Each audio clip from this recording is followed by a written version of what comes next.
A couple of prominent MAGA figures are facing major backlash after trolling Jimmy Carter shortly after his passing, and I have the appalling stories for you next. Donald Trump did not make America great again, but he did create a safe space where members of the party of Trump feel free to speak like he does, that is, without reverence, respect, or self-control. And there's no better example of this than what has unfolded since the passing of former President Jimmy Carter.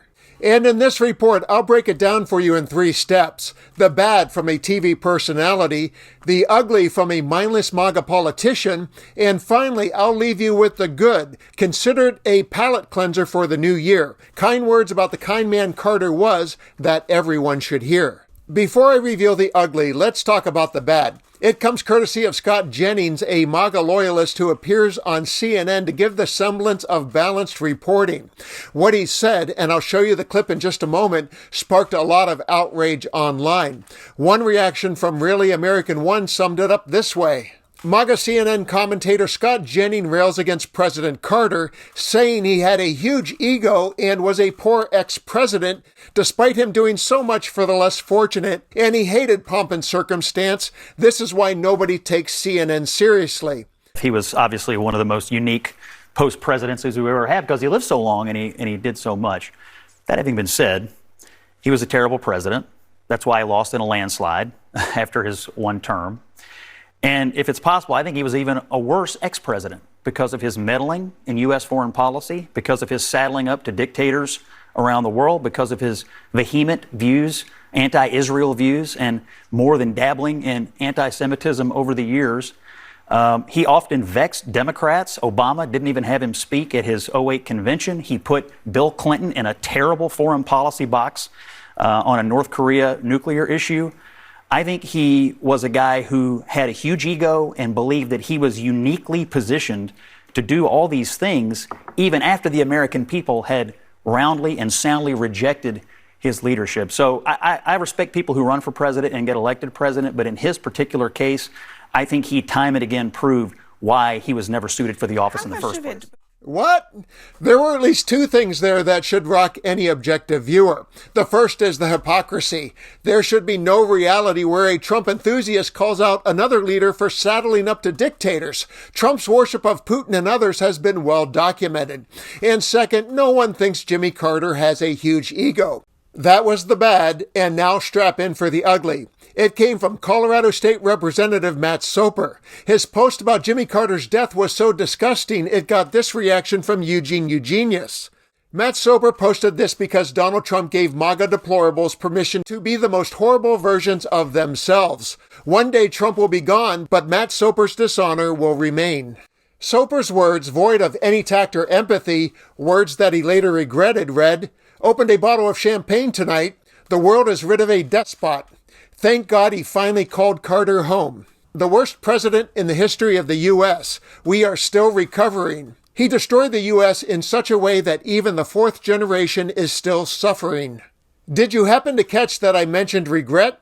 Soper caught so much heat for his idiotic words that he ate them. Have a listen. A Republican state rep from the Western Slope is apologizing for saying he was celebrating the death of former President Jimmy Carter with champagne.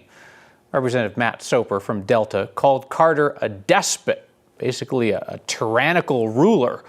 When we asked Soper if he would be kind enough to explain that and the celebration, he declined. He did say he was sorry. Representative Soper told me today that his post was in poor taste and that he is very sorry. Soper has a history of posting incendiary claims online and then apologizing. Last year, he apologized for calling Colorado Democrats tyrants and telling them to prepare for civil war over gun control. What I find interesting about what you just saw is the commonality between Jennings and Soper's words. They were both egregious with projection. Jennings vilified Carter by accusing him of having the attributes of Donald Trump, a big ego and a sweet spot for dictators. And Soper called Carter a despot, which means a ruler with absolute power who abuses that power, a description that fits Trump to a T. And of course we know projection is Trump's favorite political weapon. He is famous for quipping Lion Ted, Crooked Hillary, and Crazy Bernie, as if to say, I'm rubber and you're glue. He obsessed over Obama's golf, and he even accused Hillary Clinton of being a bigot who sees people of color only as votes. MAGA politicians like Trump and Soper use projection to appeal to voters, and Jennings wields it in his role as a paid contrarian. I don't know what the solution to it is, but I do know that I can counter it with what's real. And what's real about Jimmy Carter was summed up very nicely via commentary by the same news anchor you just saw, so I'll give Kyle Clark the final word. It's inevitable that a president will be remembered by what they do in office. Jimmy Carter's life and its impact suggests that we might want to put additional emphasis on how our presidents get there and then what they do when they leave office. It'll be the work of historians to debate whether Jimmy Carter effectively dealt with the crises of his term as president. The entirety of his life, though, offers lessons in how to be of steadfast service to others at any age, and whether you happen to be the most powerful person in the world or not.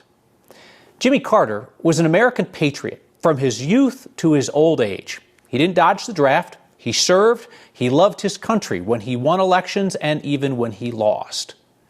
Jimmy Carter was a man of faith, longtime Sunday school teacher. He'd read the book. He lived its teachings. Jimmy Carter was a faithful and loving husband. He'd tell people that Rosalind saying that she would marry him was a more exciting moment in his life than when he won the presidency or won the Nobel Peace Prize. Jimmy Carter was a humanitarian. He poured decades of his life into solving unglamorous but serious problems around the world, like guinea worm and river blindness.